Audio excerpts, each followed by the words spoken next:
What's up, everyone? This is the Atlanta Falcons Week 14 report here on 100 Yards Football. I'm going to be your host as well as producer Logan Landers, and well, it's time once again to talk about this team, man. To get our frustrations, to vent, to whatever, and talk about the Falcons and their, of course, most recent loss. They've lost what 6 of their last 7. They just snapped a 5-game losing streak. They beat the Saints, felt good coming out of that game, and said, all right, we got the Jets. All right, it's the Jets. They haven't done anything this year. They've also struggled. And, well, the Falcons just continue and continue and continue to find new ways to lose. They're now 4-8 on the season. And, my gosh, the season can't end soon enough. I thought a lot of people here at the team, we all thought that this was it for the Falcons. This was the year, right? Come in, you got Bijan Robinson, great running back, and he's had a good year. No doubt about that. Michael Penix Jr., young quarterback, healthy. Defense, you're amped up, right? You got young prospects, young players in the squad now.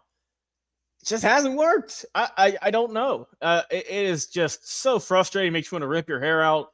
But let's talk about this. Let's get our thoughts, our negative vibes out here.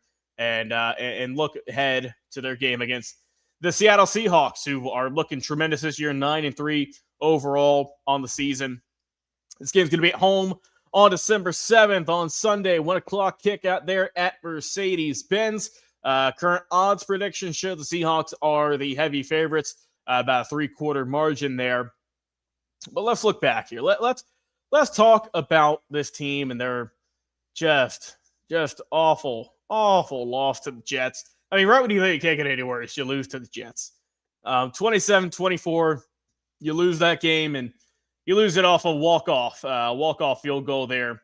No time left. One of the oldest guys in the league, Nick Folk, kicks absolute, bombs it 56 yards right through the uprights to send Atlanta packing. And pretty much, I mean, I think packing out, done with any playoff chances, you can kiss them goodbye. I don't see this team getting hot at any point. If they do, hey, I'll be the first to raise my hand and say I was wrong. But I haven't seen it this year, so I have no reason to believe in this franchise at this time under this current administration, just everything about this franchise. Whatever it touches, it just turns into not gold, but it just turns to trash at this point. Looking at this game last week, the Falcons won in a lot of categories. If you look at the stats, they beat them in terms of first downs. He beat them in terms of total yards by over 100. Only 1 penalty on the day compared to 9 for New York. Third down conversion, big problem there still. Like we've seen with the Falcons, they just can't convert on third down for whatever reason this year. Great, they were 3 of 3 in the red zone. You scored every single time. In time of possession, 32 compared to 27 minutes and some seconds, whatever, off the clock there. Kirk Cousins, honestly, not an awful day. 21 of 33, 234, 1 touchdown. Good work there. Bijan Robinson had a tremendous day. 23 carries, $142, hit the end zone once as well. But golly, man, it's just it's not one thing, it's another. Defense wasn't as dominant as we've seen. Only 2 sacks on the day. We're normally seeing 3, 4, 5. But still, like I said, you remember get to the quarterback a little bit, like we've seen.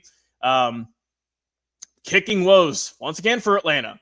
Zane Gonzalez 1 of 2 for field goals. Would hit that one, would have been tied up. Who knows what had happened? You would have maybe won the game, or at least went to overtime. Ain't no telling. But that is another important reason to note why this team lost, was because he did indeed miss a field goal in that ball game. So it would have been tied if he did, but oh well. Yeah, shoulda, coulda, woulda. As for the Jets, good win for them. They took care of business, and they were the better team. They were better coached. They played better, and they wanted it more at the end, obviously. They drove down the field, walk-off field goal, and, just for the Falcons, just another frustrating loss in just a sea of so many that you've had this year.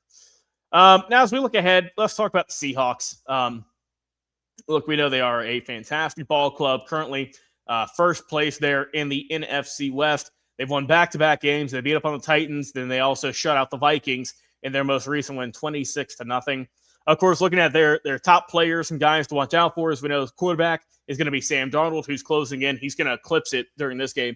He's going to be passing for over 3,000 yards. I will say, though, he is prone to interceptions, 19 touchdowns, 10 picks on the year. He has been sacked 15 times. So if Atlanta's defense comes to play, they do have a shot to win this game. But if Darnold is locked in, if he's good, he's completed over 68% of his passes, it might be a long day for the Falcons. Running back, of course, you got a combo of Kenneth Walker, Zach Charbonnet. Both those guys have had good years, combined for 12 touchdowns. As for the receiving core, we know Jackson Smith and Jibba is really just taking the league by storm, and a lot of people are putting him in kind of that A-tier category for wide receivers on the season. He's got 82 catches, 1,300 yards already. There's no telling how many he might get at the end of the year, 7 touchdowns as well. But of course, you have the Cooper Kupp. He does some good work over there as well, and a bunch of other really solid players on offense that help out, that pitch in. For the defense sake, you got 40 sacks on the year from this team. Really good work. Leonard Williams and Byron Murphy, both of those guys have 7, combined for 14. And Nuaso, he's got 6. DeMarcus Lawrence, the veteran, he's got 5. They are just they're a great ball club. What more is there to say? First place in the West, and for the Falcons, we're not anywhere close to first. With as bad as the South is this year, as bad as the NFC South is, this felt like a cakewalk if you would ask me preseason. But that's just not the case. Falcons once again at 4-8 on the year, not eliminated from the playoffs yet, but I feel like it's coming soon. Like I said, and look, league leader in terms of their division is still the Saints, or excuse me, still the not the Saints. Saints already eliminated. The Buccaneers at 7-5, Carolina 7-6, and look, we've just struggled against both those clubs. But for this game here, I try to look on the positive side, and typically what happens with my picks is I think the Falcons will beat a team that's lesser than them. I feel, and they'll lose, and then I'll pick against them in the games that I pick against them against better teams, and they somehow win. But with all that being said, Seahawks winning this game in Atlanta, another frustrating loss, I feel, and just more and more chatter and talk I see on Twitter and everywhere else, any other videos out there about the Falcons and how they're coming up short once again, and clean up the front office, get rid of Raheem Morris. So look, I feel like that's going to happen again. I think it's going to happen one more time this year, at least for this game. I'll go with the Seahawks winning this one. Let's go. Final score for me, I'll go 30 for Seattle. I know the defense for Atlanta is good, but I just feel a 30-point barrage coming here from Seattle. Let's go 30-14. Maybe if, just a kicking like that, that might be enough to move the needle and make some changes. I don't know anymore. I'm just here talking about this team week to week, and boy, it's cheaper than therapy. I'll tell you that much. But I don't think the Falcons are going to done this week. If they do, hey, color me surprised. I'll be the first one on here saying I was wrong and I should have picked against the boys and the Falcons and whatnot. But I don't see it this week. So I think Seahawks win this ball game and get their 10th win of the season for the Falcons. Just another tough week. But let me know in the comments, Facebook and YouTube. Let me know how you think this game will go this upcoming Sunday in Atlanta. I'm your host and producer, Logan Landers, back again with the Atlanta Falcons Week 14 report. Tune in next week. We'll see you guys again in Week 15, and we'll see how the Falcons do